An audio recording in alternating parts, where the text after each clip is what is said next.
السلام عليكم ورحمة الله وبركاته. الحمد لله رب العالمين وصلى الله وسلم على نبينا محمد وعلى آله وصحبه أجمعين. প্রিয় দর্শক শ্রোতা, আজকে আমাদের সংক্ষিপ্ত আলোচ্য বিষয় হচ্ছে আল ইস্তিহজাউ মিন কাবাইরিজ যুনুব। উপহাস করা, ঠাট্টা করা কবিরা গুনাহের অন্তর্ভুক্ত।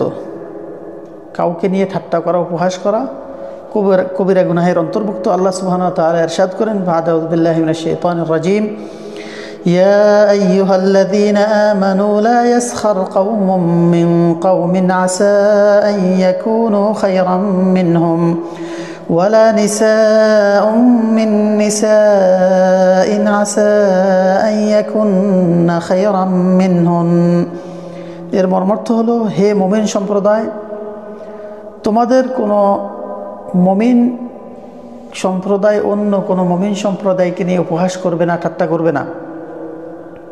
হতে পারে ঠাট্টাকারীদের চেয়ে যাদেরকে নিয়ে ঠাট্টা করা হয় তারা উত্তম, এবং কোনো নারী সম্প্রদায় যেন অপর কোনো নারী সম্প্রদায়কে নিয়ে ঠাট্টা বা উপহাস না করে। হতে পারে সেই ঠাট্টাকৃত নারী ঠাট্টাকারীদের চেয়ে উত্তম। উপহাস করা, ঠাট্টা করা, কাউকে নিয়ে হাসি মজাক করা কবিরা গুনাহ, এটা পাপ, আল্লাহ তাআলা নিষিদ্ধ করেছেন। আর ঠাট্টা করা, উপহাস করা, আল ইস্তিহজা এর অর্থ হচ্ছে কাউকে হেয় প্রতিপন্ন করা, কাউকে ছোট করা, কারোর মধ্যে কোনো নকসান বা ঘাটতি উল্লেখ করা বা তাকে নিয়ে উপহাস করা। আর এটা কবিরা গুনাহ। যেহেতু আল্লাহ সুবহানাহু ওয়া তাআলা ঠাট্টা করতে মানুষকে নিষেধ করছেন, অতএব মুমিনদের উপর অপরিহার্য হবে তারা কাউকে নিয়ে ঠাট্টা করা থেকে বিরত থাকা। সম্মানিত ভাই ও বোন, আল্লাহ সুবহানাহু ওয়া তাআলা মানুষকে সম্মান দান করেছেন। মানব জাতিকে আল্লাহ তাআলা সম্মান দিয়ে, উত্তম অবকাঠামো দিয়ে আল্লাহ তাআলা সৃষ্টি করেছেন।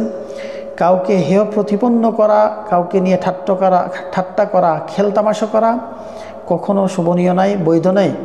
এই জন্য আমরা অবশ্যই এই পাপ থেকে, এই মহাপাপ থেকে নিজেকে বিরত রাখতে হবে, নতুবা কবিরা গুনাহে লিপ্ত হয়ে যাবেন। আল্লাহ তাআলা আমাদের প্রত্যেককে সতর্ক হওয়ার এবং সুন্দর জীবনযাপন করার, মানুষের সাথে সৎ আচরণ করার তৌফিক এনায়েত করেন। হাদা ওয়া সাল্লাল্লাহু ওয়া সাল্লাম আলা নবিয়িনা মুহাম্মদ ওয়া আলা আলিহি ওয়া সাহবিহি আজমাইন। আসসালামু আলাইকুম ওয়া রাহমাতুল্লাহি।